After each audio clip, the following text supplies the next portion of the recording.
Hope bigger than a hell rain, things like you heard on the decks. Glover hold the court and give it to no suspect. Politics in the mix, like Gumbo Stewart Rich. Spinning tales from Black Wall Street, real life's the pitch. Donnie Glover Show, read more news. Donnie Glover Show, read more news. Donnie Glover Show, read more news. Donnie Glover Show, read more news. Business tips hotter than lava. Got that Midas touch. Stocks and blocks teaching youngins how to clutch. Ears to the concrete, finger on the pulse. Dropping wisdom like Hover, each word a joke. Donnie Glover Show, read more news. Donnie Glover Show, read more news. Donnie Glover Show, read more news. Donnie Glover Show, read more news. Walls painted black, history on lock. Blast off from Tulsa, rebirth like a clock. Markets rising from ashes to gains. Donnie the narrator, truth runs in veins. Donnie Glover Show, read more news. Donnie Glover Show, read more news. Donnie Glover Show, read more news. Donnie Glover Show, read more news.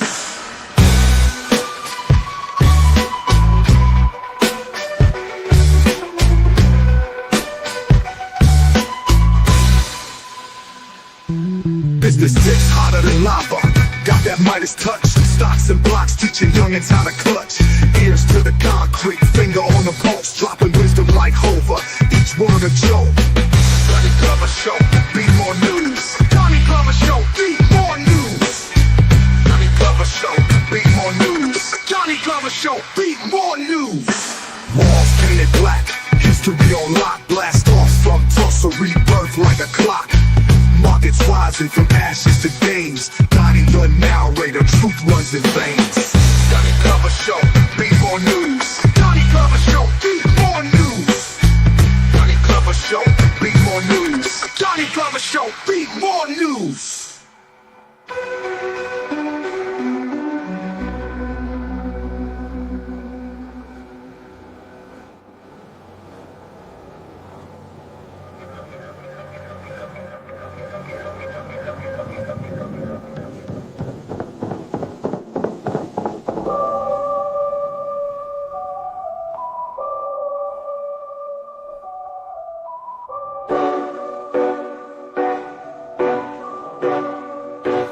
Glover Show, read more news.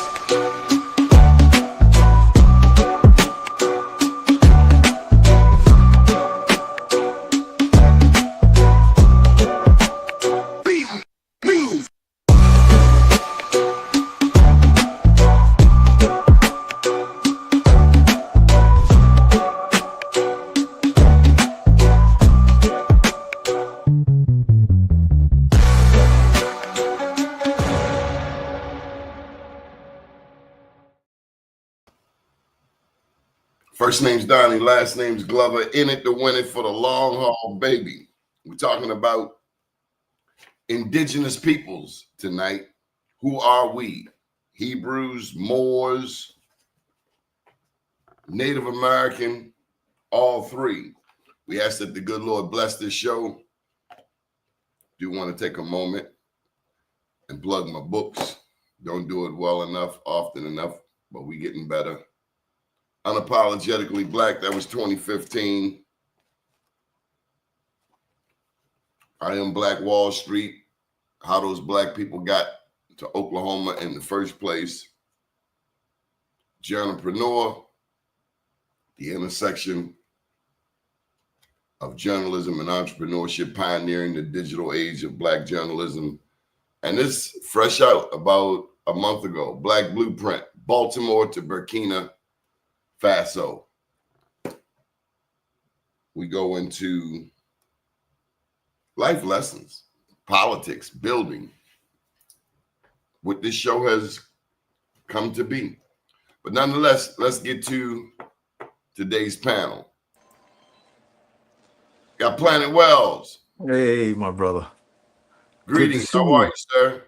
Excellent, excellent. Always good to see you. Always good to be here. Yes, sir. Hannibal James. Hey, what up, though, Donnie? How you doing? Hey, now. Hey, what up, though? Look at that setup.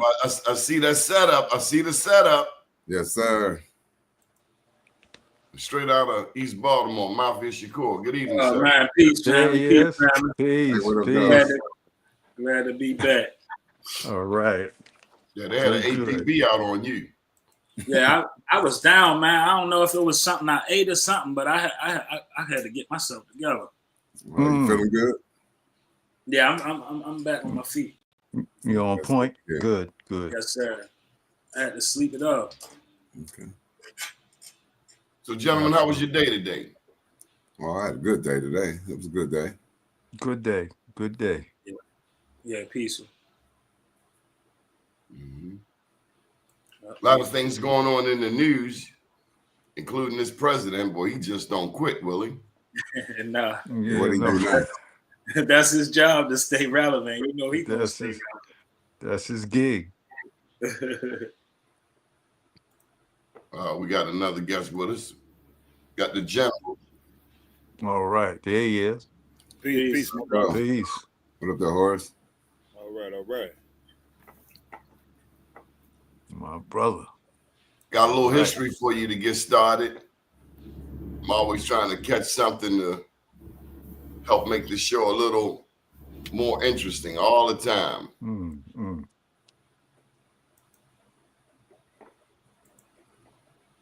Here's the truth they never taught you. The sugar that sweetened the world was revolutionized by a black genius, then whitewashed by history. Norbert Rillieux, born free in New Orleans in 1806, was a chemical engineer who transformed how sugar was made and saved thousands of lives. Before him, workers boiled cane juice and opened kettles, scalding steam, opened flames, and deadly conditions. One slip could mean death, but Rillieux invented something radical: the multiple effect evaporator, a closed system that used steam safely and efficiently to refine sugar. It cut labor, cut costs, and saved lives. Suddenly, sugar became a global commodity, cheap, fast, and mass-produced. Industrialists got rich. Plantation owners expanded empires. Investors called it progress. But Rillieux, he got nothing. Racism blocked him from fully patenting or profiting from his invention. White-owned firms took credit. He was excluded from institutions he helped modernize, denied the honors he earned, hidden from the innovations he pioneered. History books left him out, and the world was told sugar just evolved. But it didn't. It was designed by black brilliance. His machine is still used today in food, paper, and energy industries. But his name, Barry. I realized they didn't just profit from his mind. They erased it to protect their myth. Here's the truth they never taught you. The sugar that sweetened the world was revolutionary. They erased it to protect. Make you think how many other things were taken from us. How many other inventions? Absolutely. From Lewis Latimer, the filament for the light bulb, the refrigerator truck, the elevator. You know, for us to be 15% of the population, we sure have had one hell of an impact on the world. That's a true. fact. That's a This fact. is true. I would say that's they counting us wrong, in my opinion. They counting us wrong. If we the minority, then we looking at something wrong. We got to be the majority. Pound for pound, considering that we star in the prison movie, they've thrown everything at melanated peoples possible. Sterilization, Planned Parenthood. Planned Parenthood, we don't never want to talk about it. Them Right. abortions, that's a good 40 million black people. Yeah, that's a touchy topic there. Yeah. You know, this is the land of the original Grizz, which is the sacred land of the West. And at some point, it's going to be popularized. Right now, we're at the beginning phases, and I don't think that people understand the severity of it. This is the original land. All the other lands are, like I say, man, some of us migrated there. Some of us made U-turns and came back this way, but we never left. And You know what Donnie, what I thought about when it comes to these tribes over here? They say that they Native Americans, et cetera, et cetera. And the people who still sort of classify them, like when they say the black people or the Africans, and then they name the Native Americans as if they're a separate entity that is the Native Americans. Well, my question is, if the indigenous people are the real Indians and the Native Americans have their own thing, why come ain't no indigenous people in their tribes? Could it be that these Native Americans, remember the other conversation we had, that the identity as being white, could that moniker of being quote unquote Native American be like a signal of being like in line with being white? White or wiped? White, W-H-I-T-E.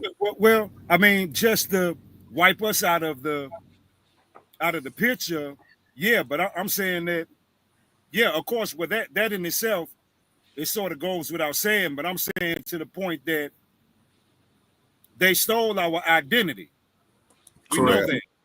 True. But when they're grouped together out of on these reservations in these areas, wherever they are, there are none of us in their tribes. So these Cherokees and these other tribes that tell me, they are allowing their freedmen. Man, we don't need that.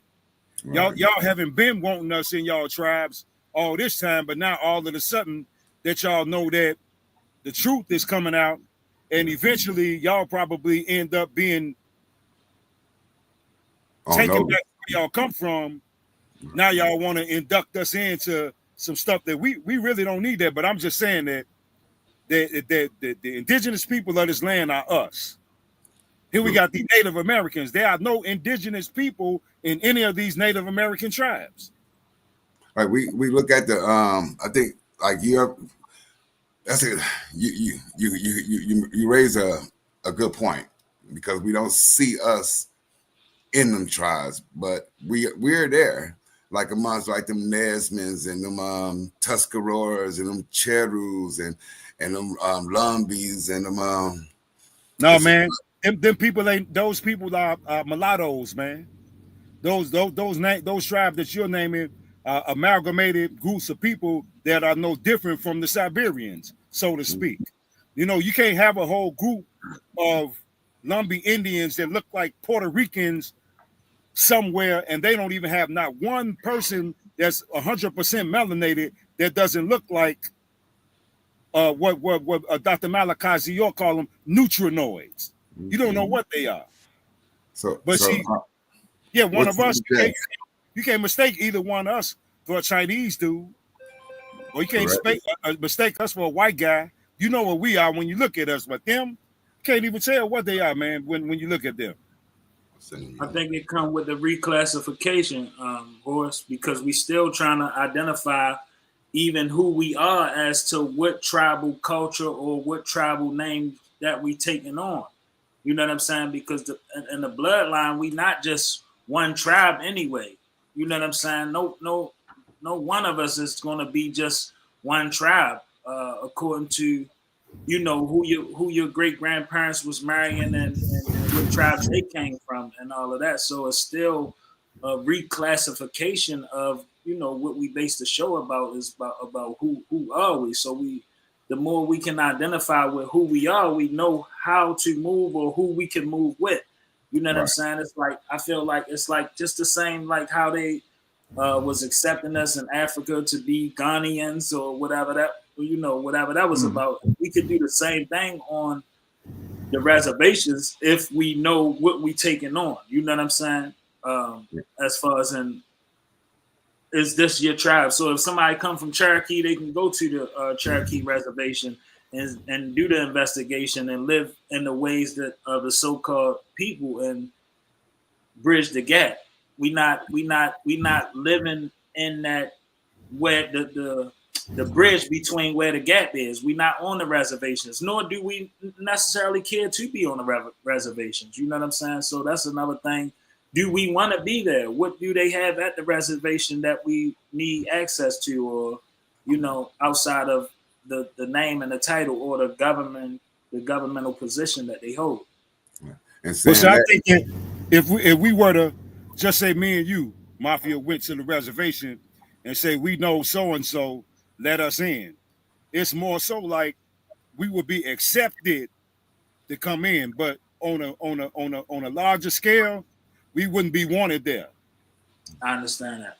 do we try to make any alliances with any tribes out here, or do we go at it by ourselves?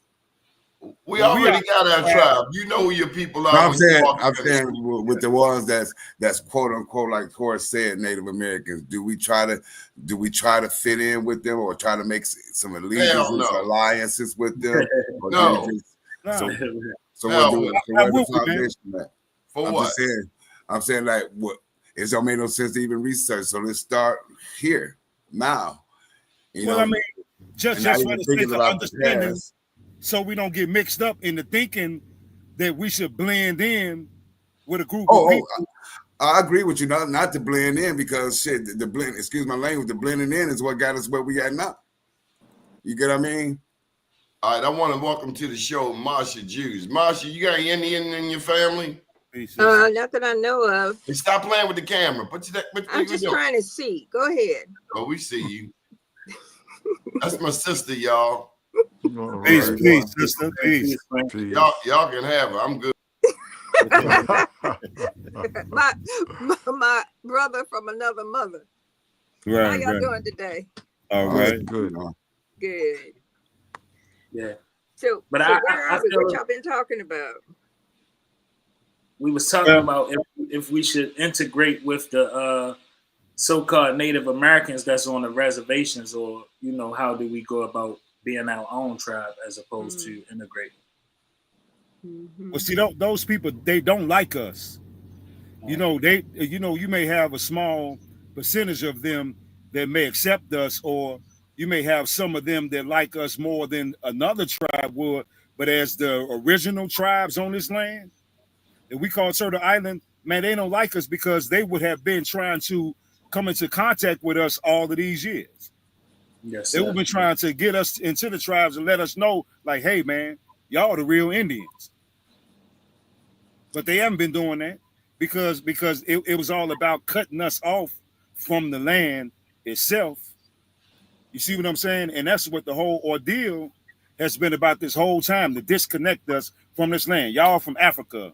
Y'all, you came over here, you walked over, and all this other malarkey, to disconnect us from the land while they steadily destroying our energy centers right here, man. The chakra centers, our organs, they're all the same as the pyramids, man. That they're turning into these landfills and these rock quarries, man. Those are energy centers. Those are our organs.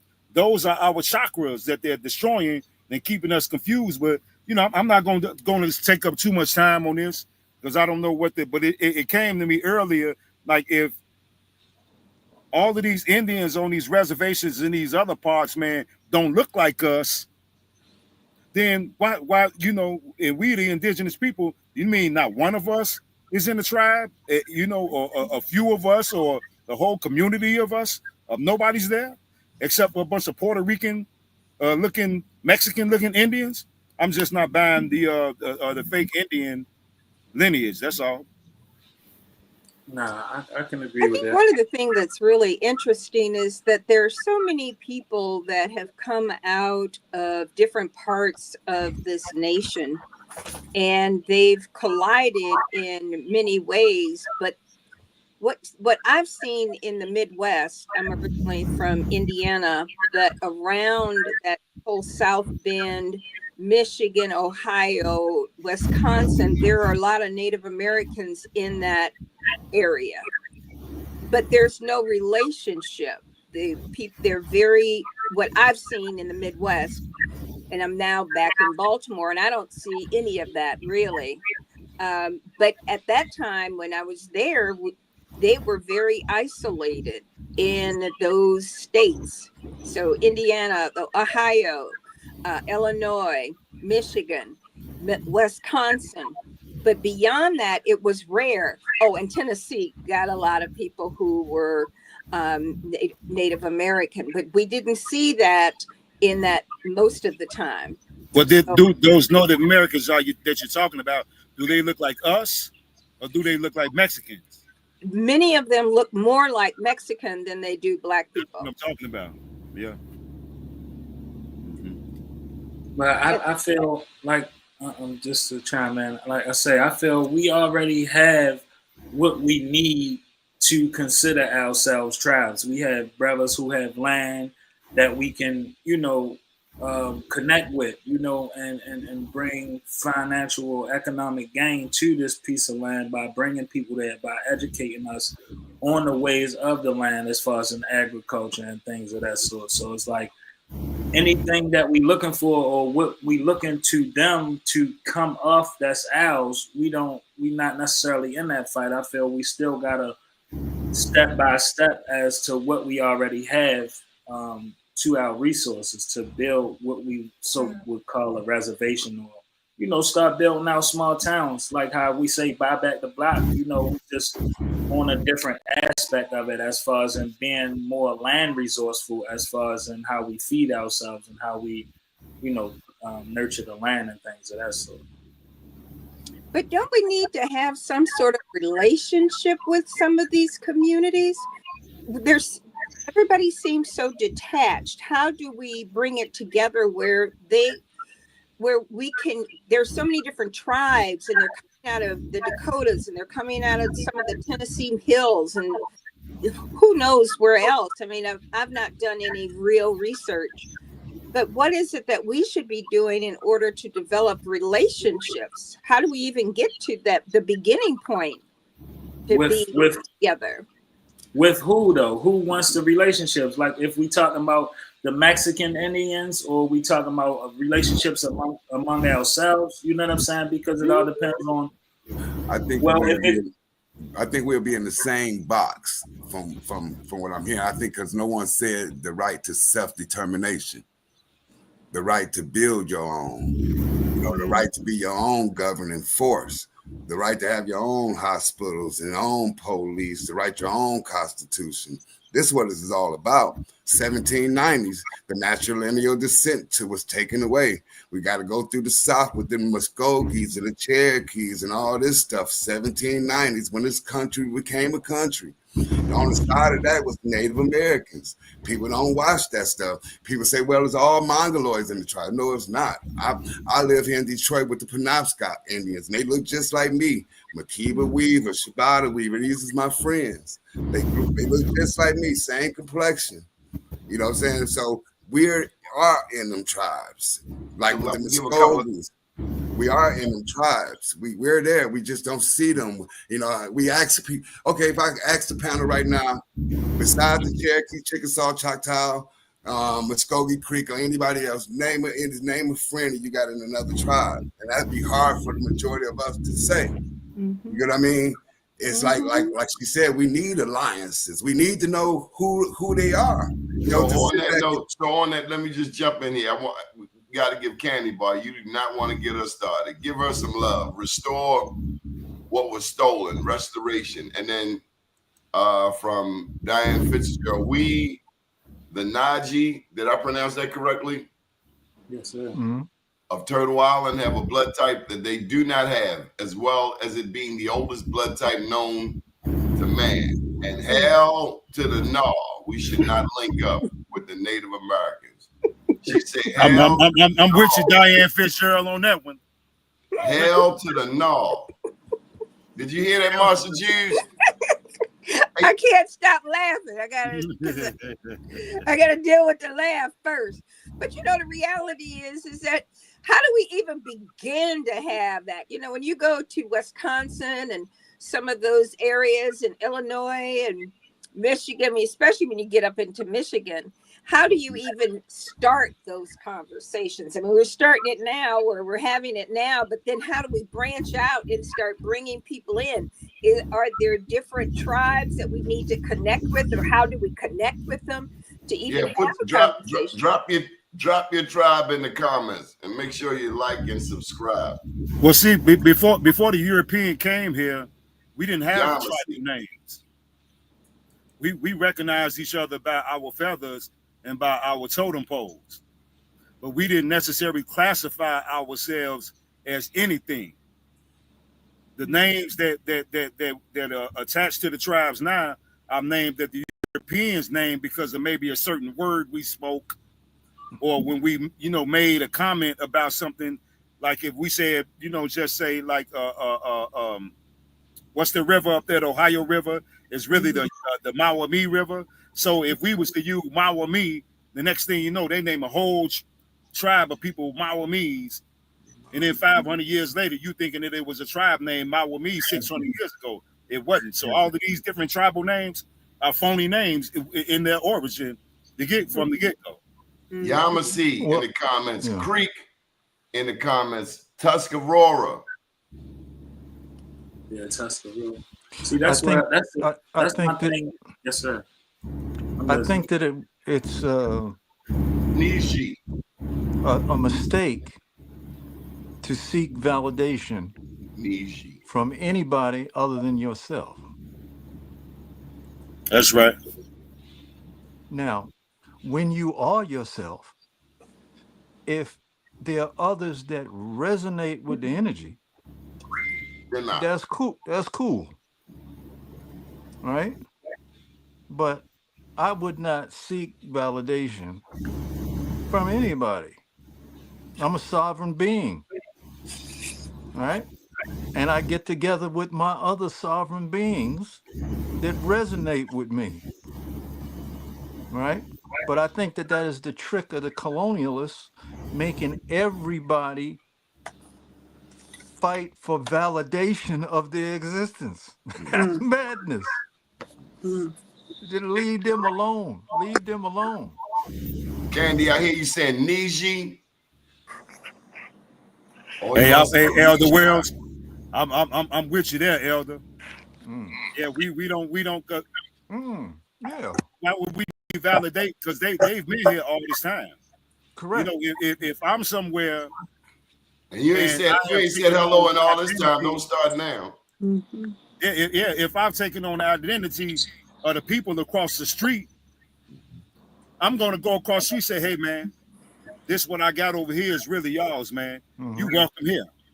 I'm not gonna treat them like peasants when they walk on this side of the street, and that's how they treat us. Right. And Well, I'm in Indiana. what the game is divide and conquer. That's the game. Right? So they always want to put everybody, okay? Now, some of us who are not educated in this type of wisdom, right, can easily be tricked. Right? Because they feeling they fighting for their rights, you feel me? Because in other words, there's a certain amount of food that's put on the table. And they say, well, that food is for the indigenous, person, okay? And now you got some other cat coming on the set, and they say, no, well, we the original, it's still that food that was designated for them. That's right. By the colonialists, so they're gonna be vexed about you. Right? So that's a trick. Man, all we was trying to do was find out who we are. Next thing you know, we find out who we are and people mad. Damn, we leave one fight to go to another fight. But the people who are mad, right? Ignore them. Yeah. Shout out to the Shinnok, the Osayo family. Candy Bar, I'm waiting on your update. Niji, I believe you're saying Blackfoot and Cherokee. We got the Ata, Soyaha, Kamete, Cherokee, Tennessee, Annie Yunwiya. I hope I got it right, Ancient One. That's Cherokee. Yeah. How you know these names, Hannibal? I've been studying for like 20 years on this.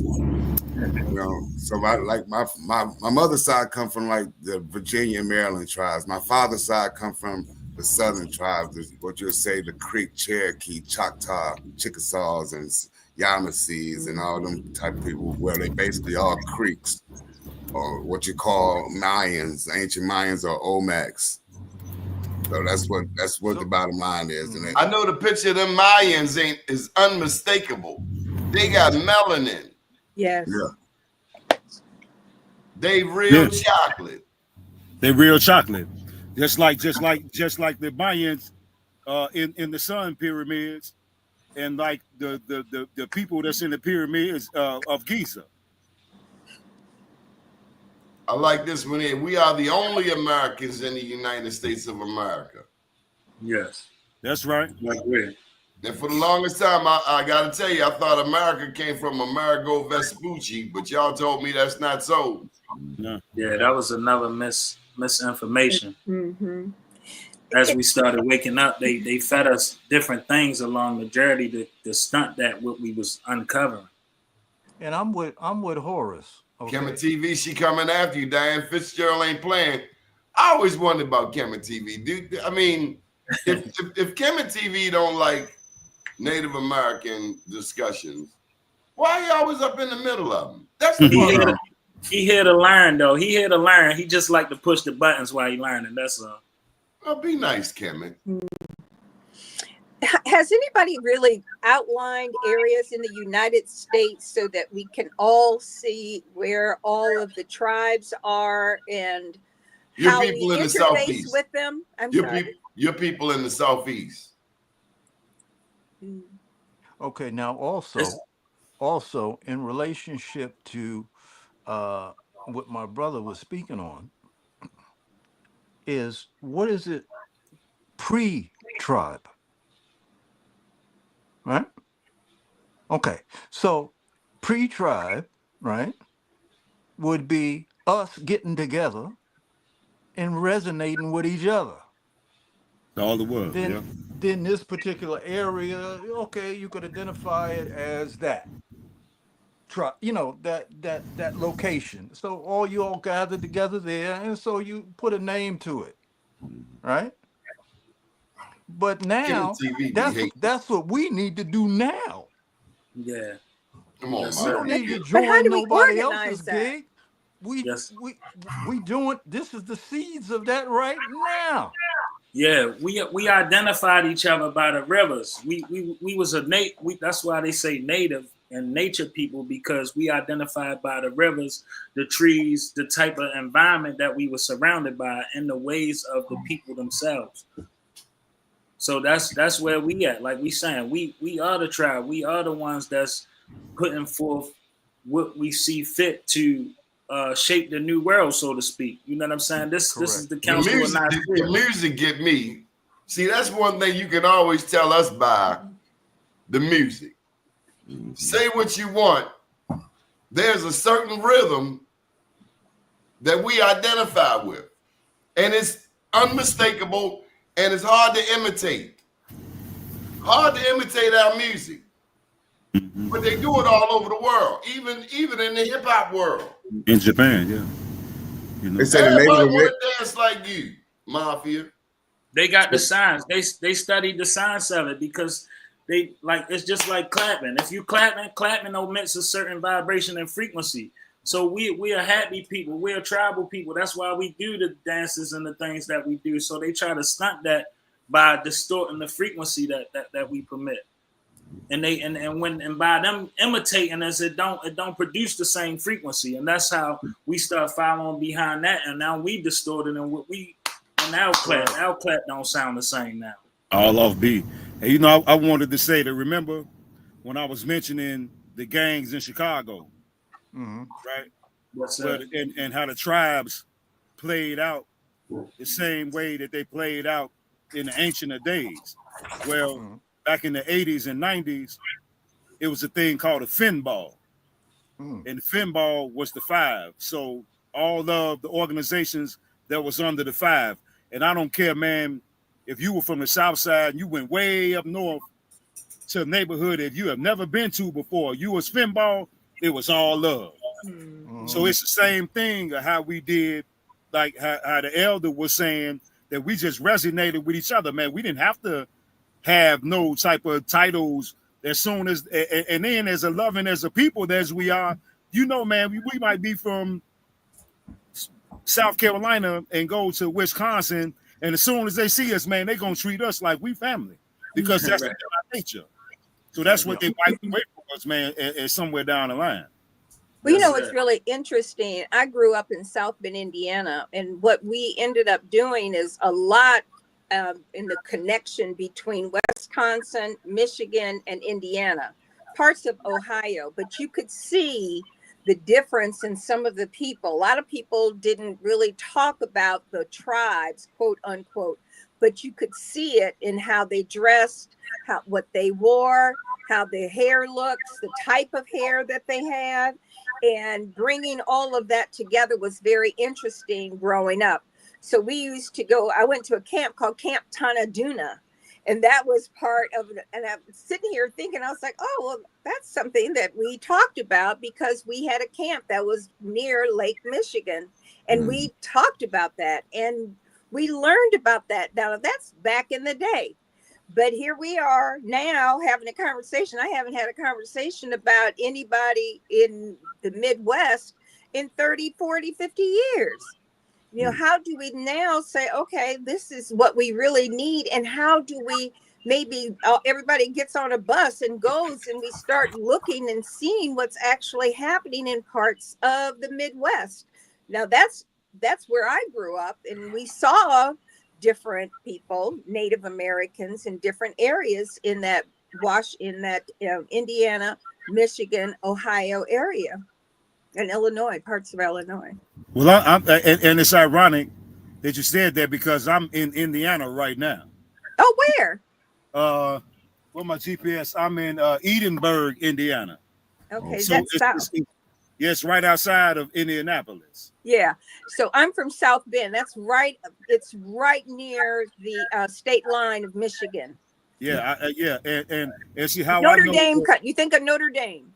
Yeah, and see how I know that I was destined to elevate to this level because the building that I grew up in, we had a mound in our playground in the back, and we didn't know it was a mound. We just thought it was a big hill. Right. And the ancestors wanted me to remember this mound for the rest of my life because we used to, run up on it, but especially in the wintertime in the snow and do flips in the snow and ride our little sleds down it. And so I did a flip in the snow. And when I came down, there was a big boulder up under the snow that smashed my knee.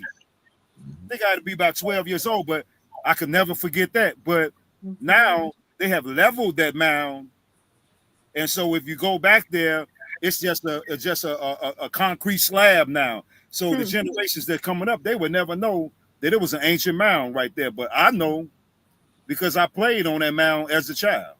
But didn't know what. And you feel it every now and then, huh? Oh yeah, most definitely. Most definitely, yeah. Well, maybe it's that we all need to get on the bus and start going around that whole region and just seeing and doing some conversations. That might be kind of interesting. I'm right here outside. See, I'm from Detroit, so I'm right outside of Ann Arbor right now. So it's a park right around the corner from me, and when you get down there by the waterway, it's like an ancient wall that sit there. Yeah, it's real ancient. And I'm gonna go take some photos of it tomorrow, and I'm gonna share with Donnie. That would be great. Here in Michigan, like up the Upper Peninsula up north, ain't too many people up there. It's untouched. Do you know what Calhoun is at? Calhoun, Michigan. No. What Calhoun County? Well, the county part I don't know, but I do know. No, my bad. Canton, Michigan. Yeah, Canton is right here. So you got Detroit, Canton off 275. Yeah. Man, look, the pyramids in Canton is so big that man, they look like giants built them. Oh yeah, even when you go down into Detroit, you could tell the reason why they was down in Detroit because we got big waterways here. We got just all the airports.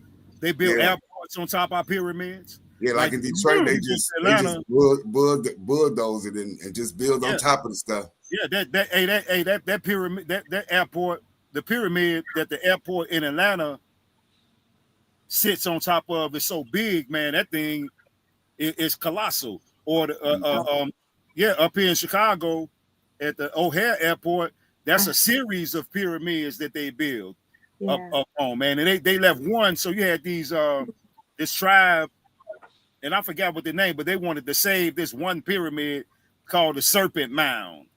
And I wanted to say, man, y'all need to stop it with the phony baloney stuff. Y'all want to say one mound when we got a whole array of mounds that need to be saved. Mm-hmm. Well, you know, Niles had a lot in that Niles, Michigan City area. There were a lot of Native Americans around there. And South that mound is right on 94 in Michigan coming City. into Chicago, right? Yeah, that big gigantic pyramid is right there on 94 in Michigan City, Indiana. Yeah.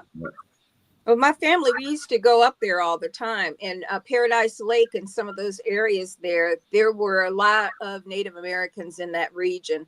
And my family had property up there. You ever seen that right there, Marsha? You ever seen this? You ever seen this? The background of this gentleman with the Native Americans. Is that what you're talking about? Look at the screen, Marsha. You see that I'm looking at the screen. I see 6 people in here, but you don't see the picture of the park? I said the two warriors in the background. Warriors? No, she's talking about on my screen, but he's talking about on the big screen. What's the big screen? Because I don't know what you're talking about. That's Cahokia right there. Cahokia Mound Pyramid in Collinsville, Illinois. Oh, okay. Have you guys ever heard of Idlewild? Yeah. Idlewild, Michigan. Black folks used to hang up there real serious. So they gotta push with buying that place again and rebuilding it. So I think there's a lot of Native American heritage out there in Idlewild. Yeah. So that's close to Chicago, Grand Rapids, up that way. All of that. We used to go up there. South Bend, we had a whole enclave of Black folks. And coming out of South Bend, then you got Gary was 60 miles out. And then you start heading towards Detroit. And once you cross and you start going, you get up near Detroit and Lansing and all of that. Then you see a lot of the Native Americans and some kind of other relationships. As you can see, you know, because of people marrying and everything. How did they get corn in Africa? How did they get corn in Africa? Abu Bakr, Mansa Musa brother. Corn is American, right? Yes. Yeah. Mansa Musa brother came here like in around the 1300s, and it was a famine over there. He brought gold over here. You can find the gold from over there here, and you can find the corn from here over there. Wow. So that's we got gold. We got gold right here, and we've been creating the gold all along. But I think that the planet is hiding the gold from these invaders. I know down in South Africa, the South Africans do not control their diamonds. No, that's a fact. The South African people in South Africa do not control the diamonds. The beers, the cobalt, none of that stuff is like everything.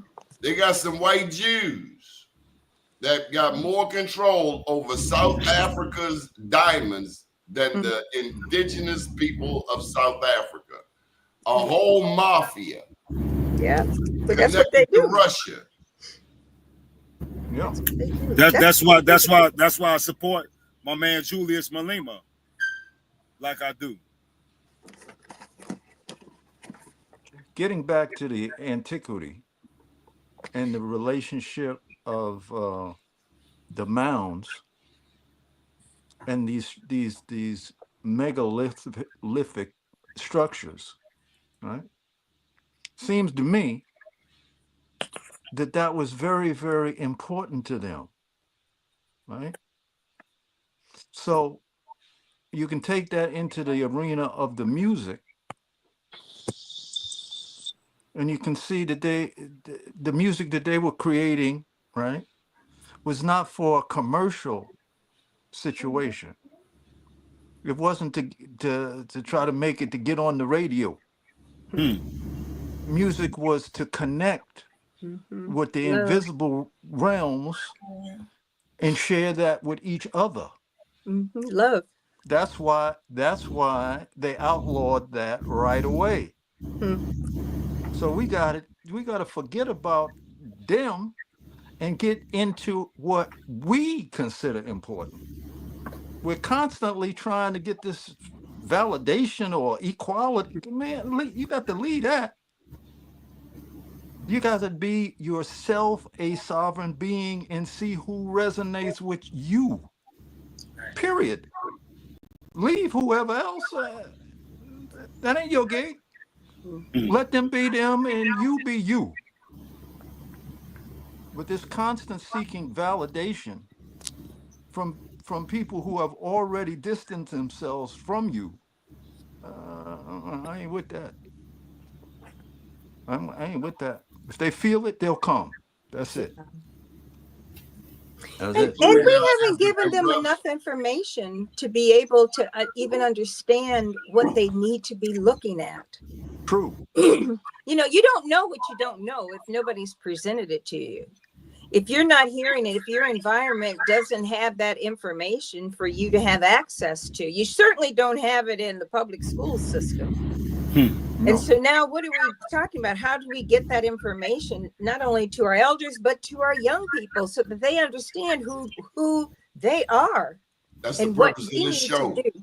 That's Exactly. the purpose of this show. We got some Yeah. good information over here in the chat. I got to bring it out to you. And Kemet act like he getting paid by Africa. You think he getting a check from Africa? Because damn, I thought I was had some pay. Okay, all right. The NDN Collective. But Candy got your back in the chat. You best believe that. Just don't slip, because if you slip, Candy will let you know. Frenchie said, start by claiming your sovereignty. And Wells, you did a very fine job of that earlier. But Vincent Davis, I want y'all to see, he said, check out the Land Back movement. They support reparations of Black people and the dismantling of this settler government. And John Jackson has been giving us some great information in the chat. Don't forget to like and subscribe, please. Minoans, the people that come from Queen Europa, took corn and copper to Africa. Okay. And then from Empress, the Africans control no resources, including coffee, like they did the indigenous tribes with tobacco. We got to shout out the Top Cats. Boy. Hannibal, what you been up to, man? Doing research, my family history, our connection. So we got land allotments. So we got like about 30 land allotments that we tied to. And we're trying to see what we can do as a group. So you got a big family? Well, there's a lot of us. How many states? I know that whole county, Alabama, Georgia, everywhere basically, where we at is us. My grandfather had like 22 kids. My father met his sister when he was 60 in Harrisburg, Pennsylvania. I never knew about it. It was just, we never knew about her. My people down in Alabama connected us to her. So we got a big family, a huge family, just like a lot of us do. People down in Alabama connected us to her.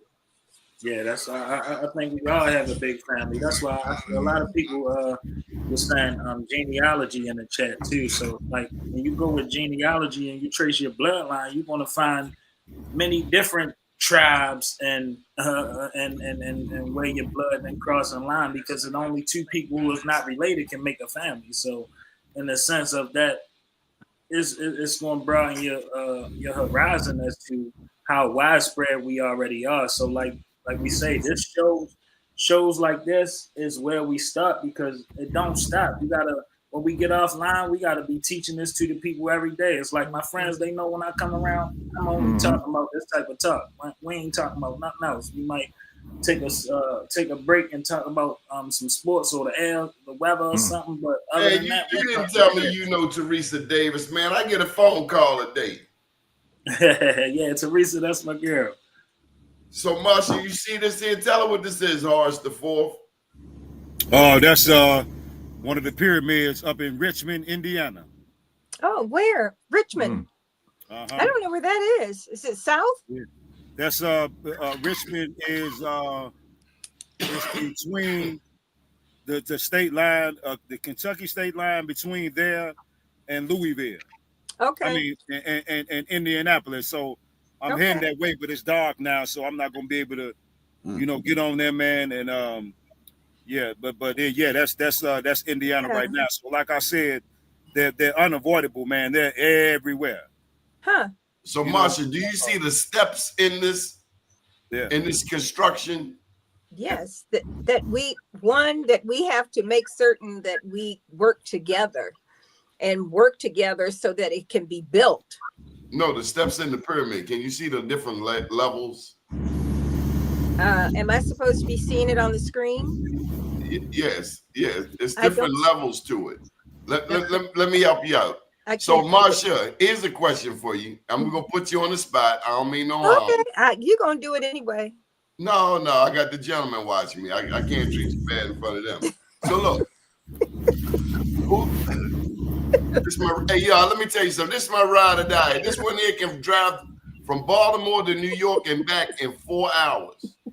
Because I'm trying to hurry up and get him out the car. In the rain.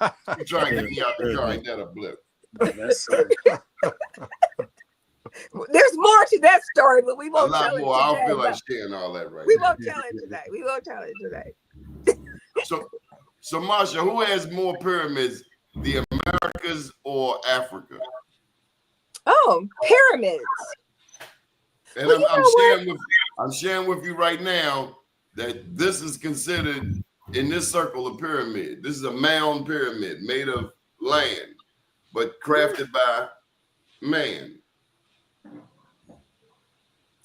So the question is what? Who got more pyramids, Africa or the Americas? Oh, I think it's the Africa. Yeah, you'd be wrong. Okay. So it's America, but where would they be?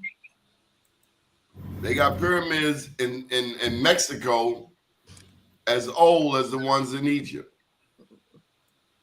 I just sent you another one up in Iowa. You loaded it in? Yeah, I guess it's taking its time right now. There we go. Well, I like the pyramids in Egypt. So do that Mississippi River go all the way up to Iowa? Man, the Mississippi River starts in Minnesota. It starts in Minnesota? It starts in Far Minnesota. left. So that's why they got the 1,000 lakes up there then, huh? Yeah. That's why there's so much water up there. Okay. It starts there and it goes down into the Gulf of America and now down in Louisiana. Okay. But this here is undeniable. And like I said, these things are deep down into the earth, and how they how you get in them. Well, they block a lot of the doors off of them. But has anyone ever seen a ramp with a person on a wheelchair? You know, the wheelchair ramp. Yeah. Well, that's how the ramps are made to get down inside of these pyramids like that. So you got ramps that go down, and not steps, but ramps that go inside the pyramid. So go from one level to the next level to the next level, like zigzag. So is this a part of that Cahokia? No, brother, that's in Iowa. Okay, where would Cahokia be at? That's Collinsville, Illinois, 14 miles from St. Louis. That's wonderful. This is some great information. Oldest place. That's supposed to be the oldest place or the oldest civilization in Americas was there, right? Where's this pyramid at? That look like Chichen Itza to me. I can't see it. What kind of? That look like Chichen Itza. Are you on the computer? I'm on my phone. Oh, you can't see it. Okay, so you done missed 50%. Sure. Okay, never mind, Mark. They got pyramids all in Mexico and South America, and some as old as Djoser, Djoser in Egypt. Yeah, they say that one in Egypt is only 4,500, and it's the oldest pyramid on the planet, which we know is BS. But that's what I was saying, that by the time we made our way to Africa, we learned how to make the pyramids look like this, as opposed to them looking like just earth steps. See, this is the perfected pyramid, but this took place over the evolution of us gaining the technology and advancing throughout the millenniums, man. So they put fake dates on these monuments, and I don't know if they use carbon-14 dating or nitrogen-12 dating, but they fakers I don't know what, man. So these things are literally billions and millions of years old. So yeah, we need to get One back. thing I noticed when I was in Guatemala, and it's off, I think, Washington, and the cat took me out to a pyramid there, and then he took me further in the jungle, and there was this what I looked like to me a big hill or a mountain or something like that, and and he showed me how the jungle had covered up the pyramid. So we don't know. What's out there? There's no telling, you know. Those But pyramids are high, though. that also goes for Egypt. There's no telling what's under the Sahara. You know the mathematics it took to build them pyramids, There the you go. trigonometry. yeah, man. They're huge. Yeah. Especially That's for in them order to to get stand back to that. like that. Yeah, in order for us to do that, we got to get back to that math, that higher learning. You know? I gotta share this with y'all. I was thinking this Frenchie's just reminded me of a point. Right now, if this were 1965, 68, people like Malcolm were out front, people like Martin were out front. And what happened? They both caught a bullet. Right now, few can deny that we are in the midst of a reawakening. But I don't think it's going to be a Malcolm and a Martin. I do know the young people, as evident of this show, are out front, and they're not taking no prisoners At all. And if you ain't with the program, when the crap hits the fan, Yep. because like we talk about the young people on the dirt bikes, I done crack slick on them. I saw one cat hit a lady car, fell off, jumped back on his dirt bike and pulled off. But when things hit the fan, and them cats from the hills start coming down to the streets with guns, them cats on the dirt bike might be your special forces. Yeah, we all we got. We all we got. We ain't waiting on. That's what they did when they, like they said, when they gave us Christianity. We've been waiting on somebody to come and save us. I'm glad you mentioned that. I'm glad you pick us up out the dirt. If you try to put a chain around my neck, I'm not forgiving you. I'm going to try to take your head off. Yeah, I ain't a Christian. You try to put a chain on my neck, I'm going to take your head off. Yeah, I don't mean to curse, but I was looking at a lecture that our brother Bobby Hemmett did when he was in Harlem, and a guy asked Bobby. He said, Bobby, man, when Jesus coming back? Bobby Hemmett told him, man, you back, motherfucker, you back. Yeah, you back, man. So we are the saviors that we've been waiting on. Now, Kemet, you over here calling people ninjas. Nobody called you a name. He can't, we touching chords now. But it's all the the same up, Kemet. Matter of fact, Kemet, come on the show. Because I don't like them social media gangsters. Tell me to my face.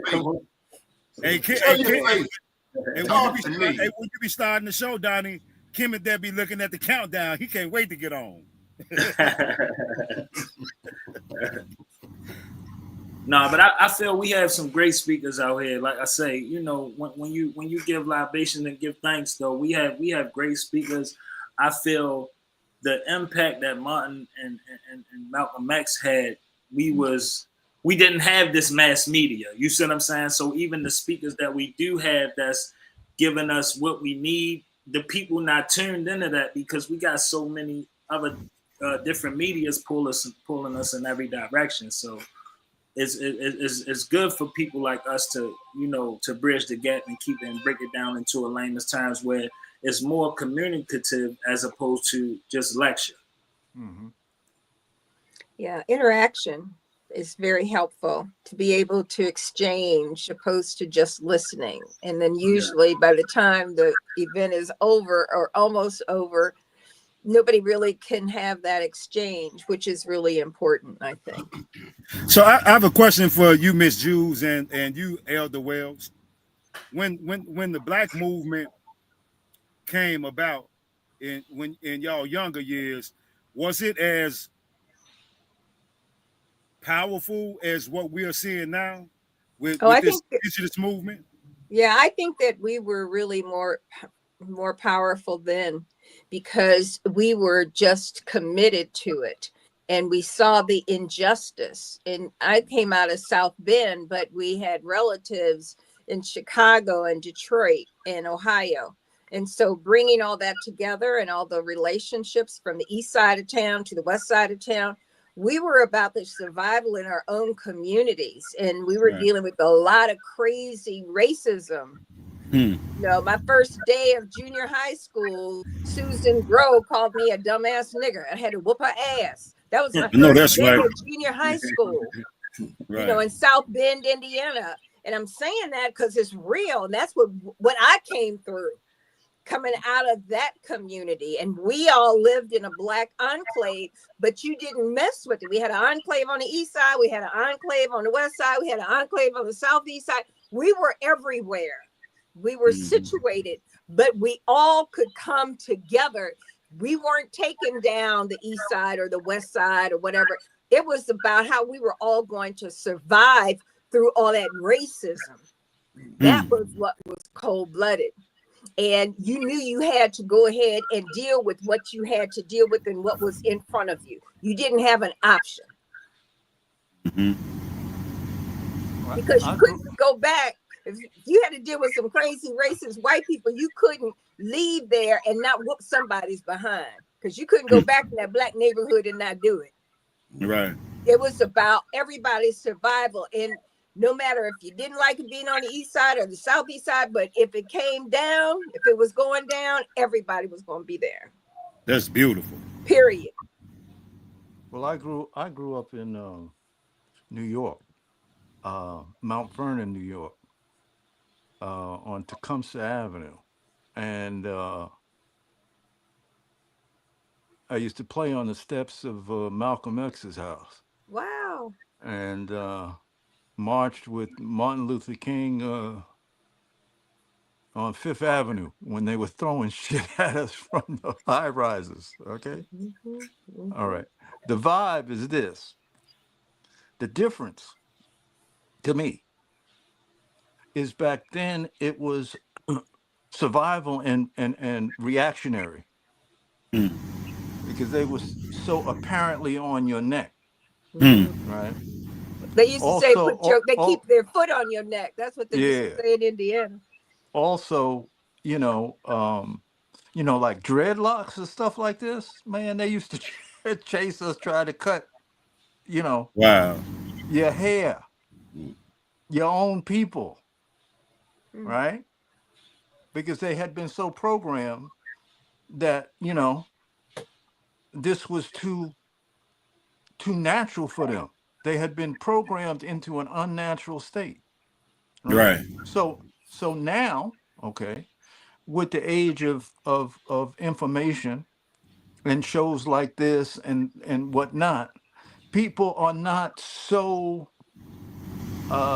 reactionary as opposed to wanting to know, diving deep into it. So the younger people have that advantage that they can access stuff, because back then it was very hard to access. You could, but it was very hard to access information. So I think with the information, and there was a birth of a certain spiritual clarity that was also put out on the planet via the 60s, right? Whether that was the Nation of Islam or whether that was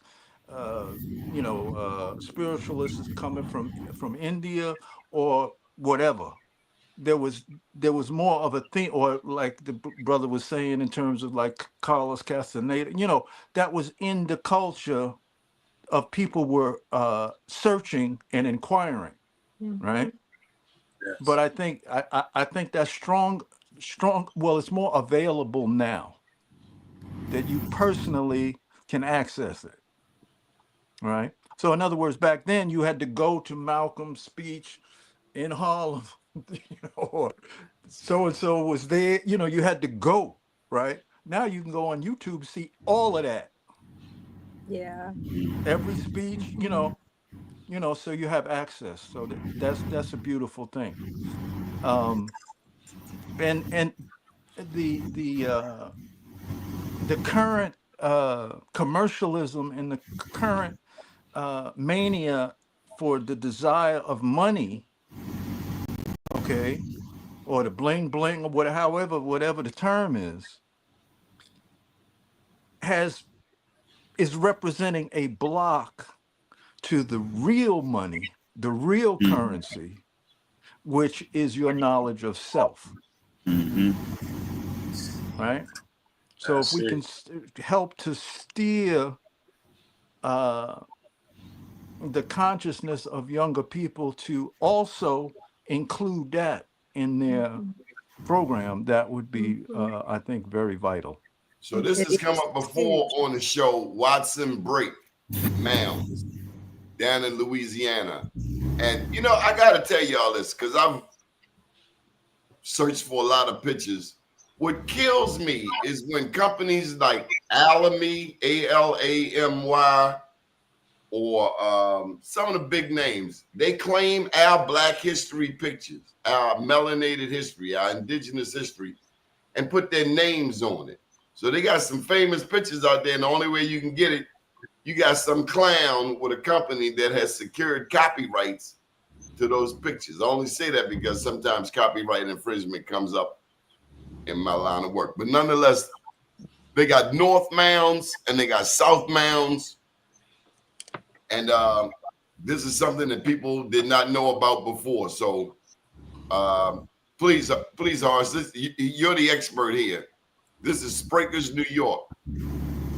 Yes, and well, I mean, you can see what it is. It's apparent.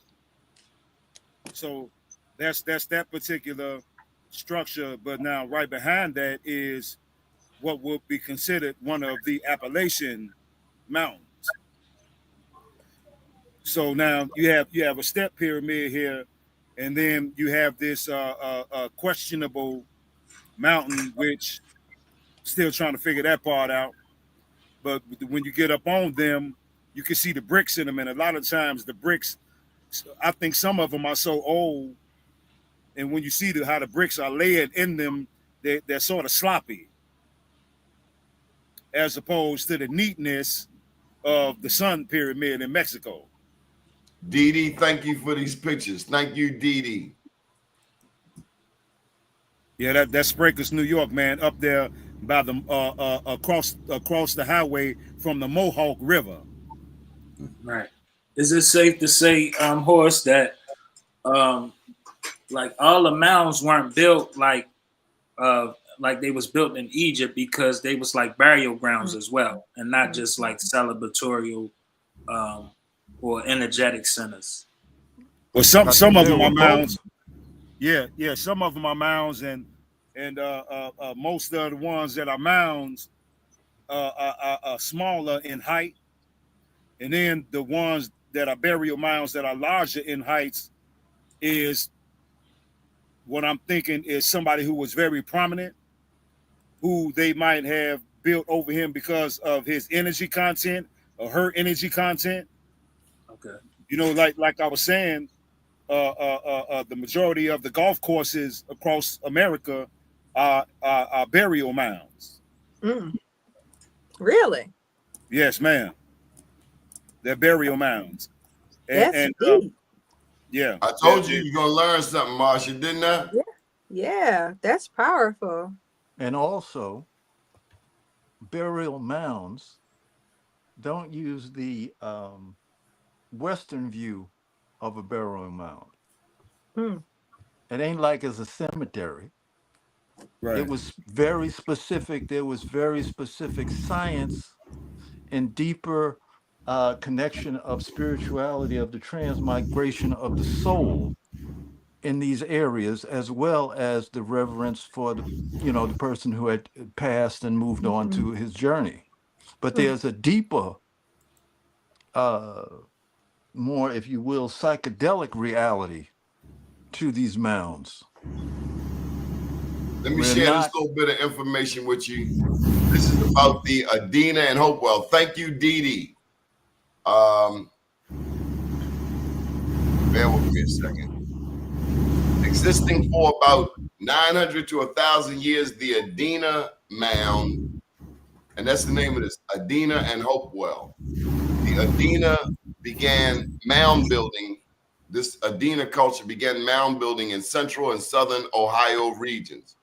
This evolved from prior practice of burying dead in piles of shells alongside rivers, including pet dogs, and moving the burials in large mounds of earth, along with funerary objects such as jewelry, art, and ceramics. The Adina were notable for an extensive trading network which supplied them with copper from the Great Lakes to shells from the Gulf Coast.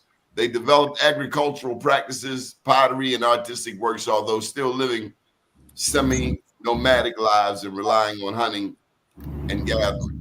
So we just keep on learning. Got to get Latero up on the screen.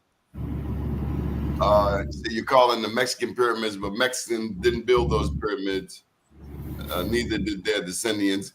Indians built the pyramids in modern day Mexico. Somebody pissed off Latero in the chat. Horace, it's about that time, man. Can we get some? Oh, you got one more. What you got? Yeah, I got one more right there. That's Miami, Florida. Miami? Yes, sir. Good God Almighty!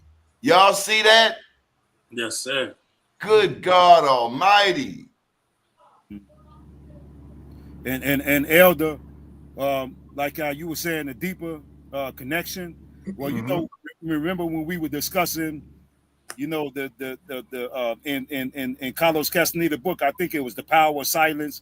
Can't remember which one, but with him and Benito was in the area where the ancestors had defied death, but their spirits were still circulating.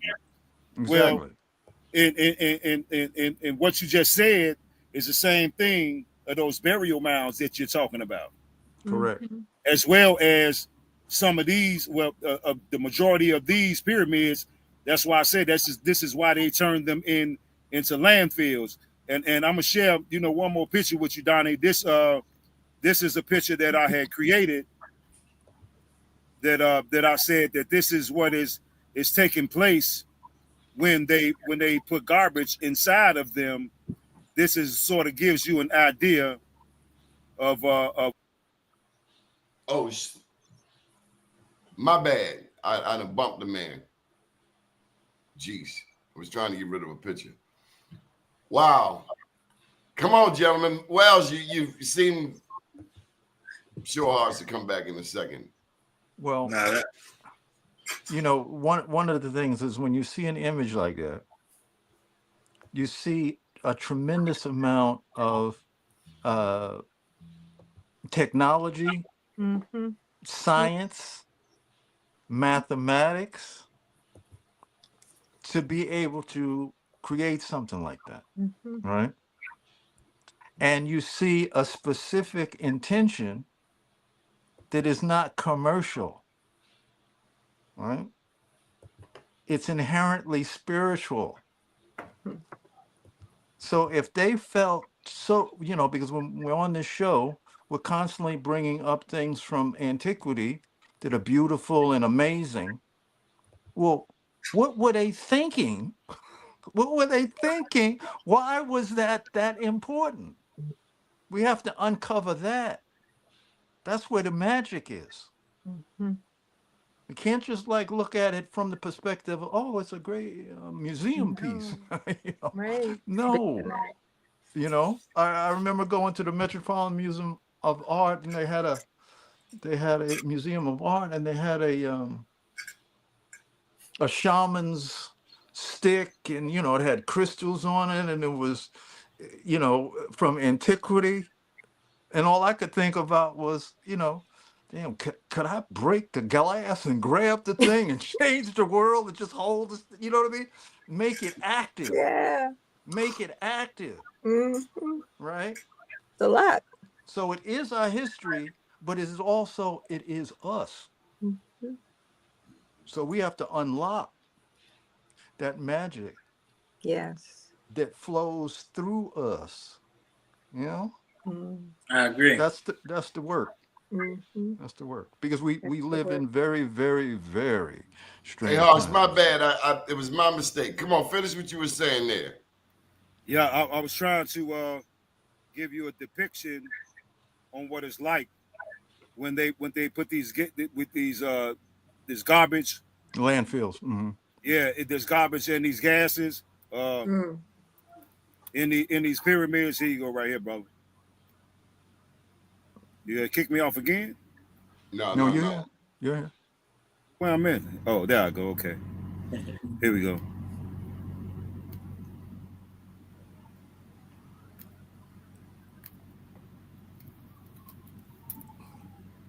Okay, here we go. Coming right up. Oh man, you know what? Okay, it's But it's definitely an energy source though. We're nature people, so it's just like if they tell you to make your favorite room in the house the way you want it and put all your favorite things in there. If we had a force to do that, we would make a force just so powerful and magnetic and electric that we would create these type of environments for us to Absolutely. to be more magical, as we said. Mm. Exactly. I'm trying to get it to you, Donnie. Just Peace, man. Have any of y'all guys been down to Alabama yet? Yeah, I've been to Alabama. I was there one late night. One late night. I've been through there. It's a beautiful place. It's a Hmm. beautiful place, especially that gassed in area. I sent Donnie a picture of Nacogdoches Falls they named that one after a Cherokee princess that fell off. She jumped. She probably been quote unquote in love with somebody and jumped off the falls. But it's a beautiful area. And then when you get down below that and down into Talladega, Tallahassee area down there, you got mounds. You got forests down there. They forest down there is nothing but pigs running down there because the Spanish brought nothing but pigs down there. So it's beautiful. It's a beautiful place. That's three places where I feel the energy. Soon you put your feet on the ground is Alabama, Mississippi, and New Orleans. When you touching them places, you feel the spirit over your whole being, though. You know what I'm saying? And our people kind down there. Everybody wave at you like you know them. Everybody waving. Yeah, I like New Orleans. Yeah. I haven't been down there yet. I want to go down there. Hmm. Yeah, I remember my first trip to New Orleans was when I was 4 years old, and I was going to my Uncle Horace's funeral, my grandfather's brother. And that's the first time it was only one Popeyes in the whole America at the time, and I got a chance to see that one Popeyes. Yeah. Yeah. Okay, Orleans this is yours, Hannibal. Oh, so that's the Mound Trail down in Alabama I was telling you guys about. So the sister was talking about we need to get on a bus and go some places. That might be a good idea. Everybody group up and go down that way. Hmm. It's all through the South. I can't just say Alabama. The whole country is beautiful. From north to south, it's a beautiful place, different environments. I even like it out there in Oklahoma. It might be a little flat and a little red, but I still like it. There you go. I love it. You got another one, Horace? So this is what it looks like when they put garbage and gas down into the pyramids while ancestor spirits still roam. Like hell, huh? Right. That's deep. All right, Harsh, you done got deep on us. Let's touch the ancestors, man. Let's do some libations and get up out of here. Okay, brother. Want to start out with Prophet Noble Drew Ali, Ashe. the great Queen Neitha of Chicago, Illinois, who defeated 5 armies of invading Europeans. On the most honorable Empress Radayasi, the Honorable Elijah Muhammad, Malcolm Malik El Shabazz, Dr. Khalid Abdul Muhammad, Dr. Delbert Blair, the Honorable Dr. Claude Anderson, the Honorable Taj Tariq Bey and Dr. G, Chief Redbird, Chief Warhorse, Dr. Dr. Francis C. Welsing, Dr. Arikana, Sister Shahrazad Ali, Mama T, Vicky Dillon, Sister Myra, Dr. Joy DeGrue, Patrice Lumumba, Professor PLO Malumba, the late great C. Freeman Ill, Dr. Martin Luther King, Che Guevara, Dr. Malachi Z. York, Omala Yeshatali, Julius Malema, President Ibrahim Traore, the beloved brother Bobby Hemmett, the Honorable Reverend Phil Valentine, Nellie Fuller, Dr. Fred Hampton, Ivan Van Sertima, Dr. Ben, Dr. Henry, the most honorable Minister Louis Farrakhan, Anthony T. Browder, Dr. Booker T. Coleman, Professor James Small, Rod Hayes, Billy Carson, 19 Keys, Dane Calloway, Karimu Ahua, Riza Islam, the legendary Top Cats, Dr. Sebi, Sebi, Leia Laha, O Africa, Yaki Awakening, and I don't know if anybody's familiar with the young brother down there in Albany, Georgia, King Randall. I heard him. I think King Randall Schaub, man. That brother is a Schaub youngster. I think he should be about 25 by now, but he was taking all the young guys and adopting them and teaching them trades. And if one of them mess up, everybody got to do push-ups. And he was trying to get a school. Oh, I remember him. And none of the youngsters that he was putting on his wing were in the prison pipeline. Wow, great. Yeah, so shout out to that young brother right there. That's powerful. And him and Yaki Awakening, most definitely. That's powerful. Yes, ma'am. Marsha, why don't you bless this show with a prayer so we can all go home? Bless the people listening and watching, that we can all learn from each other. Cross generations, cross cultures, cross cities. By the way, Marsha, Planet Wells is in Hawaii. Mafia Shakur around the corner from you. Horse, well, you ain't gonna catch him, but he's Chi-Town, and then Hannibal, he's from Detroit, the team that just beat the Ravens last week. Bad. What? Real bad. Beat them like they own. Hey, you know what, Donnie? And I had given up on the Bears years ago, man. When they lost a few years ago, man, I took my hat and threw it in the garbage can. And so Baltimore was San Fran was my second team, and Baltimore was my third team, since y'all had war it done down there. I guess we down to number 5, huh? Donnie, close us out with a prayer, brother. May the good Lord bless each and everybody watching and listening. Bless each and everyone's peace of mind, their mental health, their physical health, their pockets, their finances. Bless their spouses, their children, their grandchildren. And may we all learn to love each other just a little bit more. And then, by the way, speaking don't cost nothing. Don't cost you nothing to give respect, to say hello or good morning. Amen. Amen. Atum Ray. This is wonderful. Thank you for having me. Thank y'all. Absolutely. God bless Always you a all. pleasure, family. Peace. All right. Always a pleasure. Always Good good evening, to see world. you all. All right. Peace and blessings. Peace and blessings.